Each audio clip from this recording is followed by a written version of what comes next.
जय श्री कृष्ण। नमस्कार। श्रीमद् भगवद गीता के अध्ययन की श्रृंखला में छठे अध्याय ध्यान योग आत्म संयम योग के आज के सत्र में सभी स्वाध्यायों का स्वागत एवं अभिवादन ओमकार के नाद के साथ प्रार्थना करेंगे।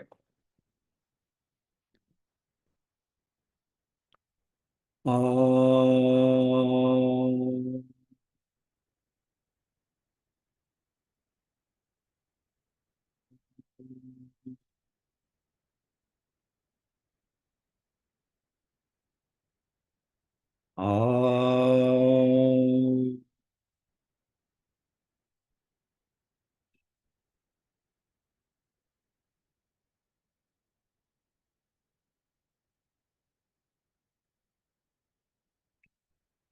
ओम।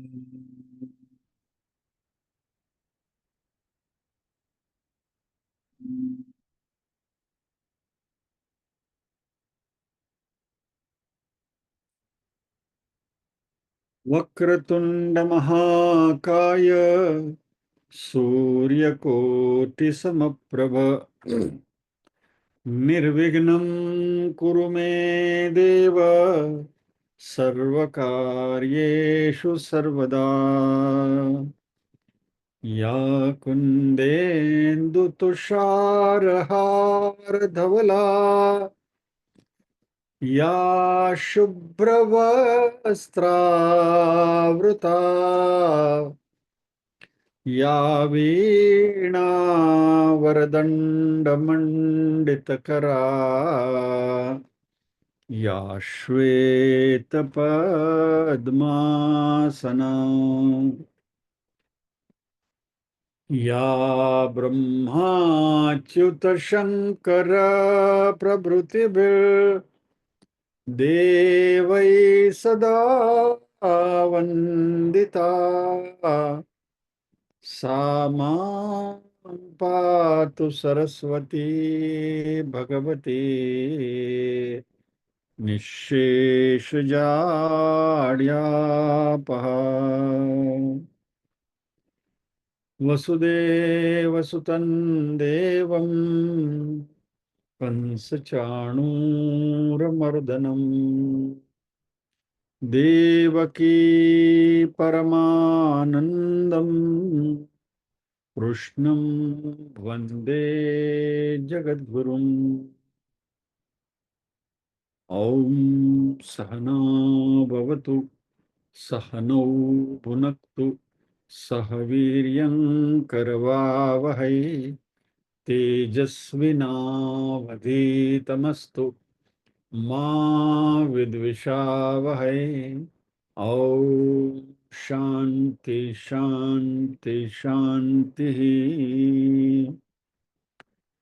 यत्र योगेश्वर कृष्णो यत्र पार्थो धनुर्धरः तत्र श्रीर्विजयो भूतिर्ध्रुवा नीतिर्मतिर्मम।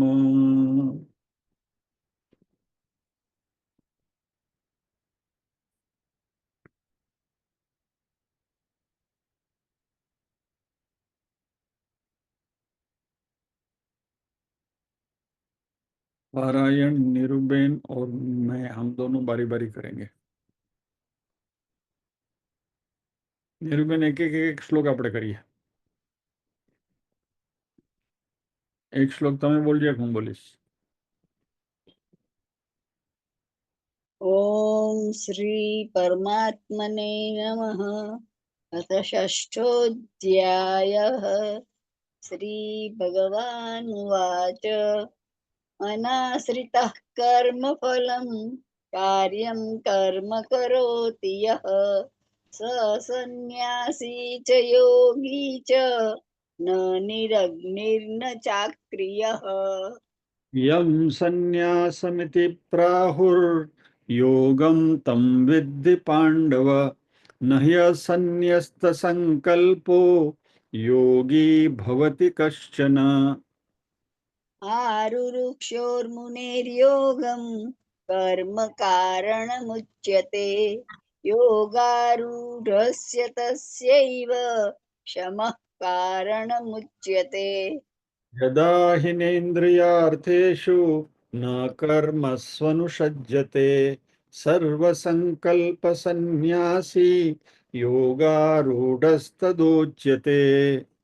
उद्धरेदात्मनात्मानं नात्मानमवसादयेत् आत्मैव ह्यात्मनो बन्धुरात्मैव रिपुरात्मनः। बन्धुरात्मात्मनस्तस्य येनात्मैवात्मना जितः अनात्मनस्तु शत्रुत्वे वर्तेतात्मैव शत्रुवत्। जितात्मनः प्रशान्तस्य परमात्मा समाहितः शीतोष्णसुखदुःखेषु तथा मानापमानयोः। ज्ञानविज्ञानतृप्तात्मा कूटस्थो विजितेन्द्रियः युक्त इत्युच्यते योगी समलोष्टाश्मकाञ्चनः। सुहृन्मित्रार्युदासीन मध्यस्थद्वेष्य बन्धुषु साधुष्वपि च पापेषु समबुद्धिर्विशिष्यते। योगी युञ्जीत सततमात्मानं रहसि स्थितः एकाकीयत चित्तात्मा निराशीरपरिग्रहः। चौदेशे प्रतिष्ठाप्य स्थिरमासनमात्मनः नात्युच्छ्रितं नातिनीचं चैलाजिनकुशोत्तरम्। तत्रैकाग्रं मनः कृत्वा यत चित्तेन्द्रियक्रियः उपविश्यासने युञ्जाद् योगमात्मविशुद्धये। समं कायशिरो ग्रीवं धारयन्नचलं स्थिरः सम्प्रेक्ष्य नासिकाग्रं स्वं दिशश्चानवलोकयन्। प्रशान्तात्मा विगतभिर्ब्रह्मचारिव्रते स्थितः मनः संयम्य मच्चित्तो युक्त आसीत मत्परः। युञ्जन्नेवं सदात्मानं योगी नियतमानसः शान्तिं निर्वाणपरमां मत्संस्थामधिगच्छति। नात्यश्न नात्यश्नतस्तु योगोऽस्ति न चैकान्तमनश्नतः न चाति स्वप्नशीलस्य जाग्रतो नैव चार्जुन। युक्ताहारविहारस्य युक्तचेष्टस्य कर्मसु युक्तस्वप्नावबोधस्य योगो भवति दुःखा। यदा विनियतं चित्तमात्मन्येवावतिष्ठते निःस्पृहः सर्वकामेभ्यो युक्त इत्युच्यते तदा। यथा दीपो निवातस्थो नेङ्गते सोपमा स्मृता योगिनो यतचित्तस्य योग युञ्जतो योगमात्मनः। यत्रो परमते चित्तं निरुद्धं योगसेवया यत्र चैवात्मनात्मानं पश्यन्नात्मनि तुष्यति। सुखमात्यन्तिकं यत्तद् बुद्धिग्राह्यमतीन्द्रियं वेत्ति यत्र न चैवायं स्थितश्चलति तत्त्वतः। यं लब्ध्वा चापरं लाभं मन्यतेनाधिकं ततः यस्मिन् स्थितो न दुःखेन गुरुणापि विचाल्यते। तं विद्यात् दुःखसंयोग वियोगं योगसंज्ञितं स निश्चयेन योक्तव्यो योगो निर्विण्णचेतसा। संकल्प प्रभवान् कामान् त्यक्त्वा सर्वान् शेषतः मनसैवेन्द्रियग्रामं विनियम्य समन्ततः। शनैः शनैरुपरमेद् बुद्धया धृतिगृहीतया आत्मसंस्थं मनः कृत्वा न किञ्चिदपि चिन्तयेत्।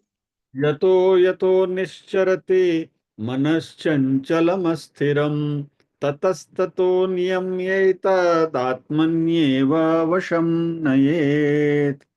प्रशान्तमनसं ह्येनं बरोबर. योगी सुखमुत्तमम् उपैति शान्तरजसं ब्रह्मभूतमकल्मषम्।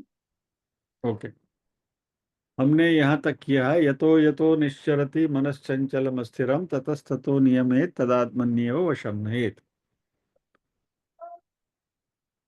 मन अस्थिर, चंचल मन, अस्थिर मन जहां जहां भटकने को जाता है, वहां वहां से उसको वापस मोड़कर आत्मा में स्थापित करना है। इसकी हमने चर्चा करी थी। अभी ये यानी 25 और 26वें श्लोक में भगवान ने जो बात करी है, शनै ही उपरमित बुद्धिया धृति गृहीतया आत्मसंस्थ मन कृत्वा न किंचिदपि चिंतित, यानी कि धीरे धीरे अभ्यास से मन को आत्म तत्वों में पिरोने की आदत डालनी पड़ेगी। और एक बार आत्म तत्व में मन को पिरोया, फिर और किसी चीज के बारे में सोचना नहीं है, यानी कि उसको आत्मा में स्थिर रखना चाहिए। लेकिन मन की आदत ऐसी है, दशा ऐसी है कि वह चंचल है, अस्थिर है, इसलिए वो भटकने के लिए चला जाता है। तो जहां जहां भटकने के लिए जाता है, वहां वहां से उसको वापस उठा के आत्मन्येव वशम नयेत, आत्मा में ही उसको दोबारा प्रस्थापित करना है। और इसकी विधि भी हमने देखी थी। अभी ये अगला श्लोक आज लेते हैं, 27वां। एक एक चरण में बोलूंगा, निरुबिंद दोहराएंगे।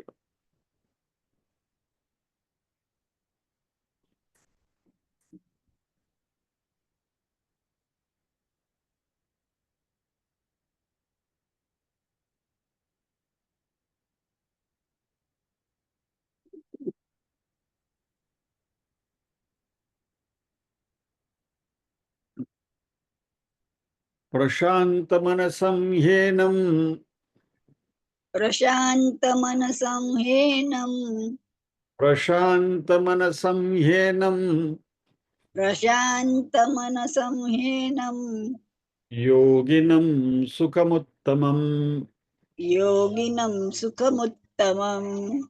योगिनं सुखमुत्तमम् योगिनं सुखमुत्तमम् उपैति शान्तरजसम्, उपैति शान्तरजसम् उपैति शान्तरजसम् उपैति शान्तरजसम् ब्रह्मभूतमकल्मषम्, ब्रह्मभूतमकल्मषम् ब्रह्मभूतमकल्मषम् ब्रह्मभूतमकल्मषम्। प्रशान्तमनसं ह्येनं योगिनं सुखमुत्तमम् उपैति शान्तरजसं ब्रह्मभूतमकल्मषम्। प्रशान्तमनसं ह्येनं योगिनं सुखमुत्तमम् उपैति शान्तरजसं ब्रह्मभूतमकल्मषम्। प्रशान्तमनसं ह्येनं योगिनं सुखमुत्तमम् उपैति शान्तरजसं ब्रह्मभूतमकल्मषम्। जय श्री कृष्ण में। जय श्री कृष्ण भाई।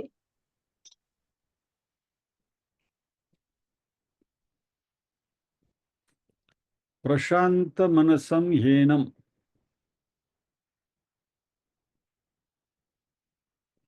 जिसका मन अच्छी तरह से, अच्छे प्रकार से शांत है। यही अगले श्लोक के साथ कनेक्ट किया हुआ है, क्योंकि जिसका मन अच्छी प्रकार से शांत है, इस योगी को, एनम यानी इस योगी को, सुखम यानी सुख, आनंद, उत्तमम अति उत्तम प्रकार का सुख, उपैति प्राप्त होता है। और शांतरजसम ब्रह्मभूतम अकल्मषम, ये योगी का विशेषण, तीन विशेषण है। योगिनम, उसके तीन विशेषण। योगी कैसा है? शांत रजसम, जिसका रजोगुण शांत हो गया है। ब्रह्मभूतम, जो ब्रह्म के साथ एकाकार हो गया है। और अकल्मषम, जिसके सारे पाप धुल गए हैं, यानी पाप रहित है।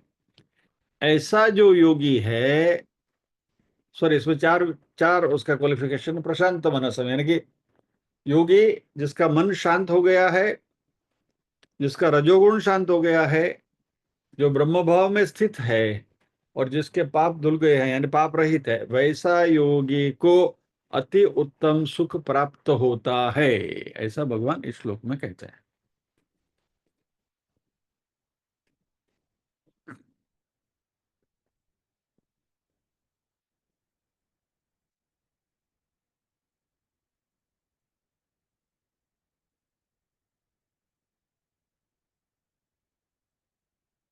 एक तो रजोगुण शांत हो गया है, ये बहुत जरूरी है, क्योंकि रजोगुण मीन्स एक्शन, एक्टिविटी। और रजोगुण जिसका शांत हो गया, यानी वो व्यक्ति स्थिर हो गया, यानी कि अननेसेसरी जो उछल कूद है उसकी बंद हो गई। तो नए नए काम में लगना, इधर उधर भटकना, ये करना वो करना, ये कर डालो वो कर डालो, वो ये सब जो रहता है मन में खलबली, ये सब जिसकी शांत हो गई, यानी कि रजोगुण जिसका शांत हो गया है। और प्रशांत मनसम, जिसका मन प्रशांत हो गया है। प्रशांत कहने का तात्पर्य यह है, अभी यहां थोड़ा सूक्ष्म विचार करना पड़ेगा। मन जो है वह शरीर का ही हिस्सा है, सूक्ष्म शरीर का हिस्सा है, अंतकरण का, मन बुद्धि चित्त अहंकार, बराबर। तो ध्यान करते समय जब तक हम मन को अपना मानते हैं, यानी मेरा मन है, मैं अपने मन को अपनी इच्छा अनुसार कंट्रोल कर सकता हूं, ऐसा कर्तव्य भाव जिसके मन में है, और जो मन के ऊपर अपना अभी भी आधिपत्य है ऐसा समझते हैं, उसका मन लंबे अभ्यास से शांत हो सकता है, लेकिन वह प्रशांत नहीं होता। प्रशांत यानी ट्रांक्विल फॉर एवर, शांत एकदम, उसमें कभी कोई प्रकार की खलबली होगी ही नहीं। और जब भी यह योगी अपने स्थूल और सूक्ष्म दोनों शरीर से उपरति ले लेता है, यानी उसे अपने आप को डिटैच कर लेता है, तब मन भी मेरा है ये बात उसके मन में से निकल जाती है। हम बार बार ये बात करते हैं कि शरीर मेरा है, शरीर मेरा है, बराबर है, शरीर के साथ का तादाद में छूट गया। स्थूल शरीर के बारे में ये बात हमने बहुत बार करी है। ये भी यहाँ बात और आगे जाती है सूक्ष्म शरीर के ऊपर, और सूक्ष्म शरीर से भी जिसका तादात्म्य टूट गया, यानी मन से भी हमारा संबंध छूट गया, और मन में अभी कोई राग द्वेष बचा ही नहीं है, तो मन बिल्कुल शांत हो गया। और ऐसा जो शांत मन है वह आत्म तत्व में स्थिर हो सकता है। यहां हमारे एक साध्यायिक एक प्रश्न का जिक्र करना चाहेंगे। उन्होंने प्रश्न करीब 8-10 दिन पहले प्रश्न उन्होंने भेजा था, लेकिन अप्रोप्रिएट संदर्भ आज आया इसलिए इसकी बात कर लेते हैं। उन्होंने कहा, और ये बहुत निष्ठा से अभ्यास करते हैं ऑफलाइन, तो छठे अध्याय का 26वें श्लोक में टाइमलाइन भी उन्होंने दिया है, एट 26.20 मिनट्स। आपने ये कहा था कि चंचल मन, रेस्टलेस माइंड इज एक्सट्रोवर्ट, बहिर्मुखी होता है, और रेस्टफुल माइंड इज इंट्रोवर्ट, यानी अंतर्मुखी मन जो है वह शांत होता है, यानी कि शांत मन जो है वो अंतर्मुखी होता है। ऐसी बात हमने उस समय करी थी। तो उनका प्रश्न ये है कि सूक्ष्म मन को नहीं कहवाए। सूक्ष्म मन किसको कहते हैं? और फिर उन्होंने अपनी बात करी कि ये बुद्धि में मेरी समझ ऐसी है कि मन सूक्ष्म तभी हो सकता है जब वह अंतर्मुखी होता है। तो ये सूक्ष्म मन के ऊपर थोड़ा प्रकाश डालिएगा। तो यहाँ ये सूक्ष्म मन की ही बात हो रही है। यानी जब भी हमारा स्थूल देह के साथ तादात्म्य छूट जाता है, सूक्ष्म देह के साथ भी तादात्म्य छूट जाता है, उसके ऊपर का आधिपत्य भी छूट जाता है। यानी कि मैं शरीर हूं, स्थूल भी नहीं हूं, सूक्ष्म भी नहीं हूं। तो चलो ये इस बात को जरा एक एग्जाम्पल के साथ समझते हैं। एक minute, let me see if I have that picture.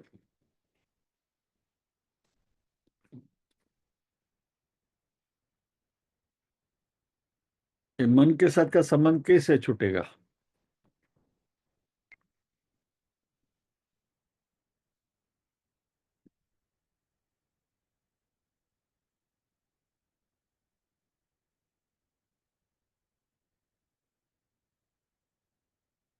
ये जो डिवाइस आपको दिख रही है उससे आप सब भलीभांति परिचित हैं, बराबर? All of you know what it is.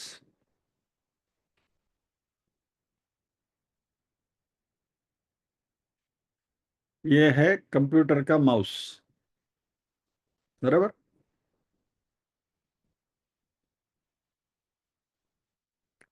अब ये माउस करता क्या है? आप जैसे इसको हिलाते हैं वैसा ये कर्सर हिलता है, बराबर? देखिए यहाँ स्क्रीन के ऊपर कर्सर हिलता है, तो मैं जैसे ही माउस को हिलाऊं तो ये कर्सर हिलेगा।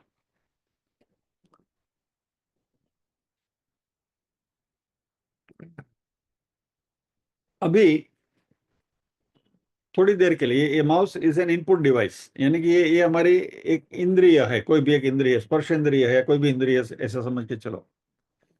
उसका स्पंदन मन के ऊपर आता है ये कर्सर के रूप में। ये माउस जब भी हिलता है तो वो मन के ऊपर उसका रिफ्लेक्शन आता है और फिर मन आगे उसको प्रोसेस करता है। अभी जब तक ये माउस कंप्यूटर के साथ जुड़ा हुआ है तब तक आप माउस के ऊपर कुछ भी करोगे उसका असर पड़ेगा कंप्यूटर के ऊपर, स्क्रीन के ऊपर। लेकिन वो माउस का केबल आपने निकाल दिया, कंप्यूटर से डिस्कनेक्ट कर दिया, फिर आप माउस को कितना भी हिलाओ कुछ होगा? फिर कर्सर के ऊपर कोई असर होगा? नहीं होगा। सिमिलरली जब भी हम हमारे मन से भी डिटैच हो जाते हैं, यानी ये पूरा कनेक्शन ही कट गया, फिर वहां कोई खलबली होने वाली नहीं है, और होगी तो भी आत्मा के ऊपर उसका असर नहीं है, यानी कि हमारे चैतन्य के ऊपर उसका असर नहीं है। ऐसा शांत मन, जिसको हम सूक्ष्म मन भी कह सकते हैं, इसकी यहां बात हो रही है। अभी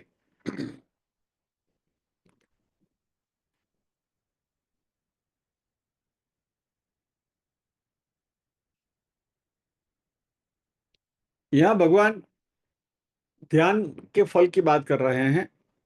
जैसे अगले श्लोक में भगवान ने कहा कि मन जहां जाए यतो यतो निश्चरति मनस चंचल मत्सरम, वो मन को वहां वहां से हटाकर वापस आत्म तत्व में ले आओ। ये सब करने के बाद प्रशांत मनसम ह्यनम उत्तमम सुखम उपैति, यानी इस प्रकार का जो मेडिटेशन है, अगले दो श्लोक के में जो भगवान ने बताया, शनै शनै रूपरमेद और यत्र यत्र निश्चरति वाला, दोनों श्लोक में जो भगवान ने मेडिटेशन की जो बात करी, इस प्रकार के ध्यान से हमें आत्यंतिक सुख मिलता है, उत्तम सुख मिलता है। और यह सुख सभी विषयों के को लांग कर, ट्रांसेंड करके, ये आत्म तत्व का सुख है।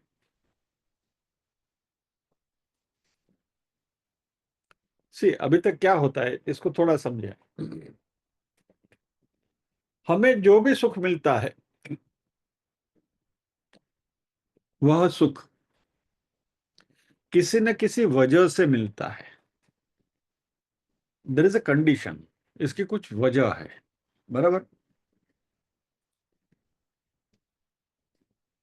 मान लीजिए कि जो सांप्रत समस्या है उसी की बात करें, तो जो टेरर अटैक हो गया, तब से हम विचलित थे कि इसका कुछ होना चाहिए, इसका कोई इलाज होना चाहिए, इसका कुछ इलाज होना चाहिए। अब ये 2 दिन से जो चल रहा है और जिस तरीके से पाकिस्तान की पिटाई हो रही है, तो हमारे मन में एक प्रकार का संतोष है, एक प्रकार की खुशी है, सुख है कि भाई चलो, now needful is being done. लेकिन वह संतोष या तो सुख या तो what ever you call it, जो हमें उसकी फीलिंग जो हो रही है, दैट इज ऑल्सो कंडीशनल। जब तक पिटाई हो रही है तब तक हमें ये सांत्वना है, फिर बाद में ये युद्ध खत्म हो जाएगा, everything will become normal, will be out of it. और भी थोड़ा रूडिमेंट्री लेवल पर आते हैं तो हम, मान लीजिए कि आप आइसक्रीम खा रहे हैं, तो जब तक आपके आइसक्रीम आत्मा आइसक्रीम की कैंडी है तब तक उसका सुख है, यानी दैट प्लेजर इज कंडीशनल। आप कोई फिल्म देख रहे हैं तो जब तक फिल्म चालू है तब तक वो आनंद है। संगीत सुन रहे हैं तो जब तक वो संगीत बज रहा है तब तक वो सुनने का आनंद है, यानी कि कुछ है, हो रहा है, इसकी वजह से हमें सुख की अनुभूति होती है। यानी दिस प्लेजर, ये आनंद जो है, ये कंडीशनल है, किसी किसी वजह से हो रहा है। लेकिन यहां जो भगवान बात कर रहे हैं उत्तमम सुखम, वह निरपेक्ष है, अनकंडीशनल है। और मैं मात्र आनंदमय हूं, सुखमय हूं, आई एम पीसफुल।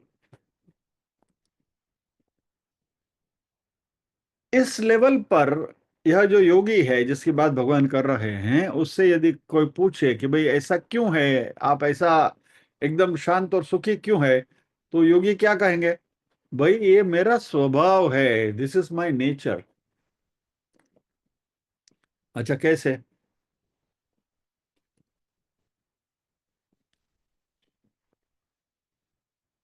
दो उदाहरण से उसको देखते हैं।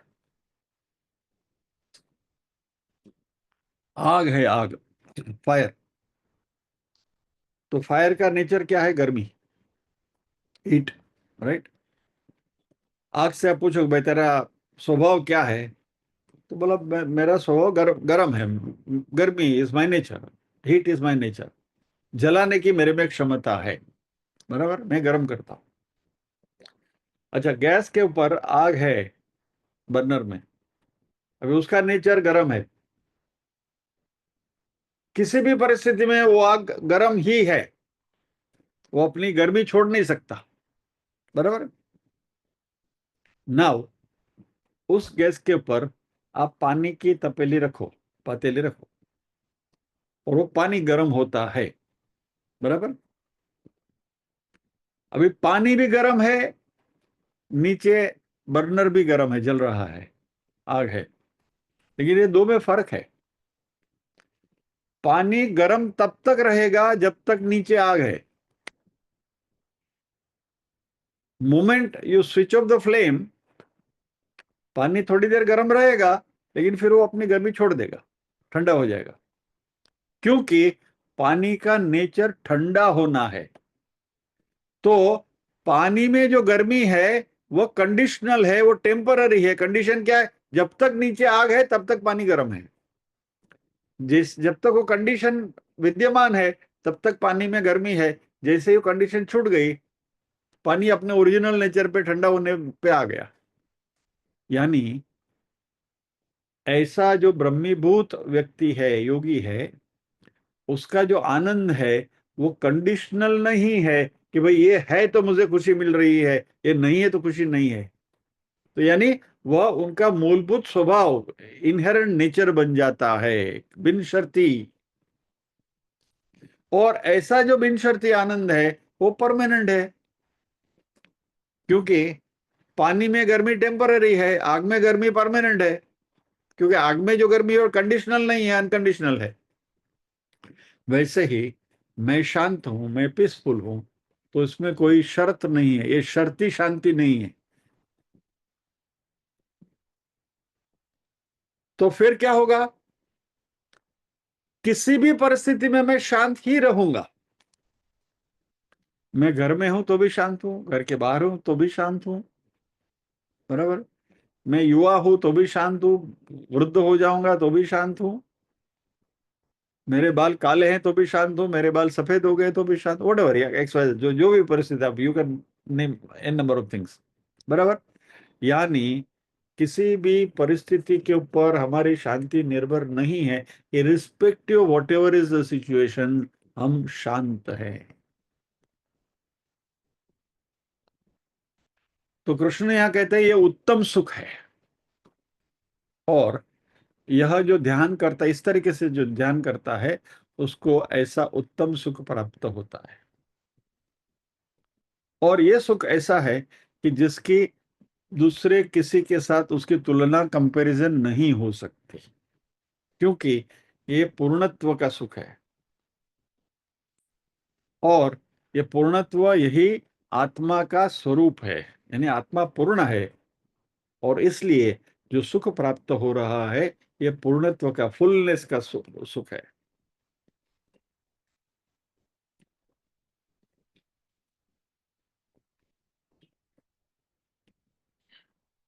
बाकी जो भी प्रकार का हम सुख, भौतिक सुख की हम अनुभूति करते हैं, फिर से मान लीजिए कि संगीत का एग्जाम्पल लें, तो कोई अच्छा संगीत बज रहा है, गाना बज रहा है, आप, हमें आनंद आ रहा है, आप एंजॉय कर रहे हैं, और इस संगीत को आप अप्रिशिएट कर रहे हैं। हमारे विचार जो है, हमारी जो वृत्तियां हैं, वो वहां मौजूद हैं, वो संगीत का आनंद ले रही हैं। और अभी जो आनंद मिल रहा है, उसमें जब तक वो संगीत विद्यमान है, वो रिकॉर्ड चल चल रही है, या तो वो गाना चल रहा है, तब तक वो शायद इतना मधुर संगीत है कि आप अपने आप को भी थोड़े समय के लिए भूल जाते हो, और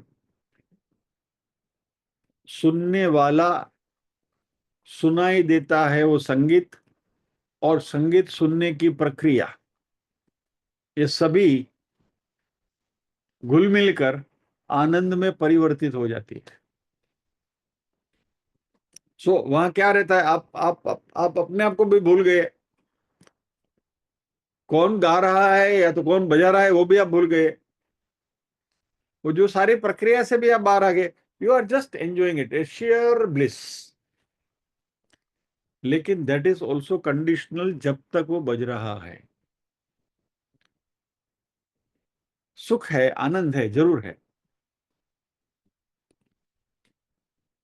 तो यह जो क्षणिक आनंद हमें मिलता है संगीत सुनने का, वही आनंद को आप इंटीग्रेट करिए 24/7 में, तो आत्मानंद ऐसा है, हमारा चैतन्य के साथ का हमारा जो तादात्म्य होने के बाद का जो आनंद है, वह 24/7 ऐसा का ऐसा ही बना रहेगा, उसमें थोड़ी सी भी क्षति या तो कमी नहीं होगी। अभी सुख जो है, यह इस हमारे सूक्ष्म मन का लक्षण है, या तो आत्मा का एक स्वरूप है जो पूर्ण है,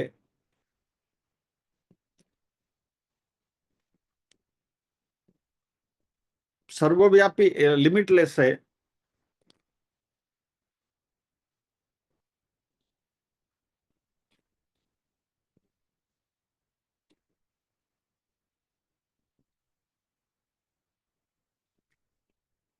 ये ये जो सुख है, वो दूसरे किसी भी प्रकार के सुख के साथ उसकी तुलना नहीं हो सकती। ये अत्यंतिक सुख है, और इसलिए उसको यहाँ भगवान ने उत्तम सुख कहा है। और ये आत्मा के स्वरूप का सुख है। अभी ऐसा सुख किसको मिलता है? Who qualifies for this? तो यहाँ भगवान ने 4 पैरामीटर्स दिए। ये सुख किसको प्राप्त हो सकता है? तो प्रशांत मन, शांत रजः, ब्रह्मभूत और अकल्मष। यानी यह जो योगी है, वह योगी के चार विशेषण या तो चार क्वालिफिकेशन यहां भगवान बता रहे हैं। तो ये जो ध्यान योग में जो योगी बैठा है, वह उसका क्वालिफिकेशन ये है। प्रशांत मना, ये हमने अभी अभी अभी बात करी उसकी, कि जिसका मन शांत है, ट्रैंक्विल है, और जिसके मन में किसी भी प्रकार की खलबली नहीं है,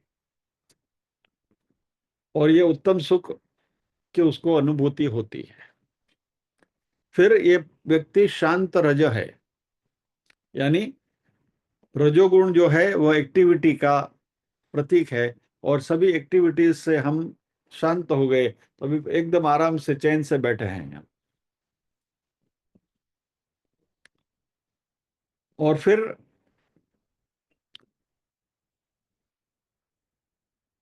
अकल्मष, हमारे में जो भी अशुद्धियां हैं, कल्मश यानी अशुद्धि, अकल्मश यानी अशुद्धि पूरी निकल गई। अभी अशुद्धि हमारे में क्या है? तो जो अनित्य वस्तु है, उस अनित्य वस्तु के प्रति हमारा लगाव, यानी मोहादि क्लेश, जो मोह है, मिथ्या जो है, जगत ब्रह्म सत्यम जगत मिथ्या, तो जगत मिथ्या है, तो जगत के अंदर जो हमारा जो राग और द्वेष है, वह सारा राग द्वेष जो है वो मिथ्या में है। और जब ये राग द्वेष मिट गए, तो ये जो कल्मश जो है, ये अशुद्धियां जो है, वह उसका निर्मूलन हो जाता है, और ऐसा व्यक्ति को अकल्मश कहा गया। तो हम राग द्वेष से प्रभावित नहीं होते, और ऐसे व्यक्ति को भगवान ने अकल्मश कहा है।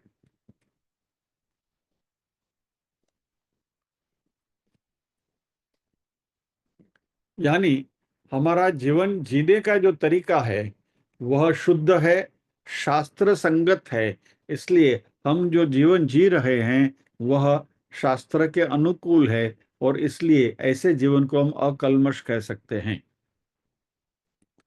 और ऐसा व्यक्ति ब्रह्मभूत होता है, यानी कि ब्रह्म में समा जाता है, या तो ब्रह्म के साथ एकाकार हो जाता है। ब्रह्मभूत होना है यानी क्या? जगत में सभी जगह पर ब्रह्म को देखना, इदम सर्वम ब्रह्मम। और क्योंकि सब कुछ ब्रह्म है, इसलिए मैं भी वही ब्रह्म हूं। तद ब्रह्म अहम अस्मि, यानी कि अहम ब्रह्मास्मि। और क्योंकि सब कुछ ब्रह्म है, मैं भी ब्रह्म हूं, इसलिए अहम इदम सर्व में, जो सब कुछ है वो मैं हूं। ऐसा व्यक्ति ब्रह्मभूत कहलाया है। तो शांत रजस, अकल्मष, ब्रह्मभूत, इसको उत्तम सुख, आनंद, आत्मस्वरूप की अनुभूति होती है। और यह जो सुख है वो क्षणिक नहीं है, वह टेम्पररी नहीं है, वो परमानेंट है। 24/7 हम उसी ब्लिस के अंदर आनंदित रहते हैं, क्योंकि अभी हमें आत्मज्ञान प्राप्त हो गया है।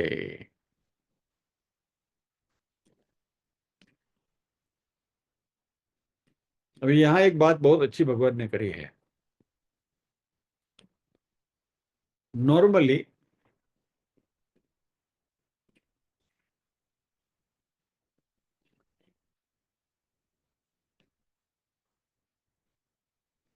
Okay, let us take another rudimentary example. जब भी मैं बटाटा वड़ा खाता हूं, तो मैं खाने वाला करता, बराबर, और जो मैं खा रहा हूं बटाटा वड़ा, वो ऑब्जेक्ट है। सब्जेक्ट एंड ऑब्जेक्ट अंग्रेजी में कहें तो और संस्कृत में कहे तो कर्ता और कर्म विभक्ति। तो कर्ता कौन है? मैं हूं। कर्म किसके ऊपर हो रहा है? बटाटे वड़े के ऊपर हो रहा है। तो मैं करता हूं, आई एम सब्जेक्ट, बटाटा वड़ा इज ऑब्जेक्ट, मैं करता हूं वो कर्म है।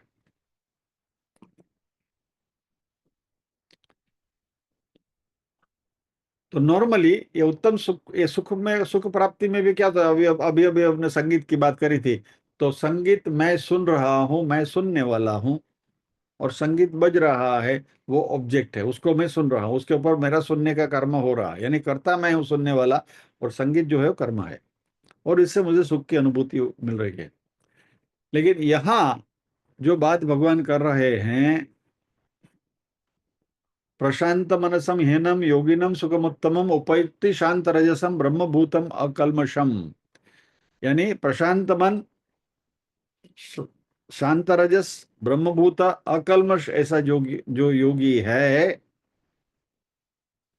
वहां ये कर्ता और कर्म का रोल रिवर्सल हो जाता है। कर्ता कर्म हो जाता है, कर्म कर्ता हो जाता है।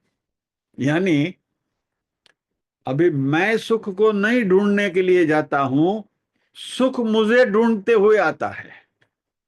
तो अभी क्या है? सुख करता है और मैं कर्म हूं। यानी अभी सुख मुझे उपलब्ध होता है, सुख स्वयं आता है मेरे पास। तो सुख, क्योंकि सुख स्वयं आता है मेरे पास, इसलिए सुख कर्ता हो गया, और जिसके पास जाता है वो कर्म हो गया।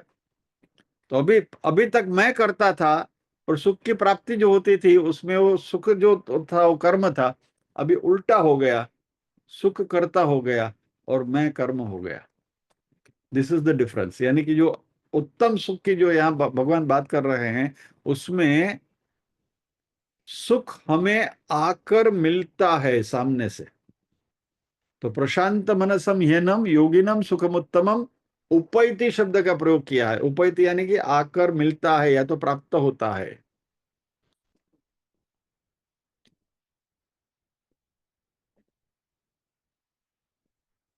सुखम उपैति, if you understand the construction of the sentence, तो सुखम करता है, उपैति इज द क्रियापद, यानी सुख हमारे पास आता है, प्राप्त होता है। और किसको प्राप्त होता है? प्रशांत मनसम, शांत रजसम, ब्रह्मभूतम अकल्मषम योगिनम, ऐसे योगी को प्राप्त होता है।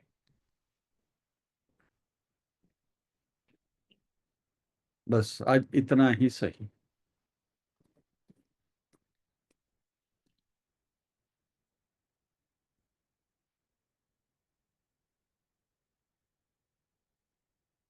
तो ये साधना का फल भगवान ने यहाँ बताया है, और ये स्वतः स्वाभाविक सुख, आत्म सुख की प्राप्ति होती है। तो विल पॉज हियर, क्योंकि अभी यहाँ इसके आगे कोई भी डिस्कशन होगा तो it will be only repetition. प्रार्थना करेंगे।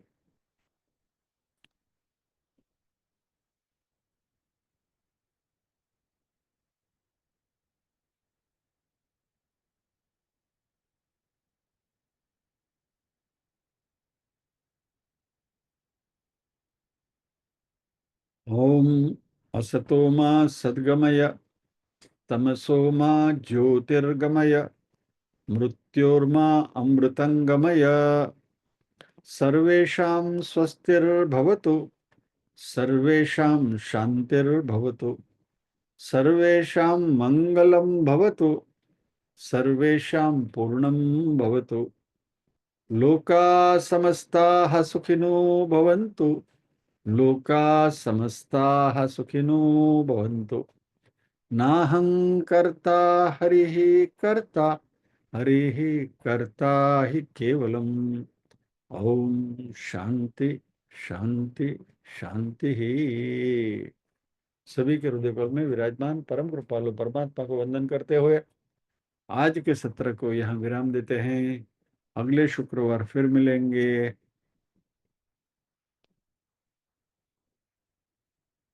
अगले श्लोक के साथ। जय श्री कृष्ण।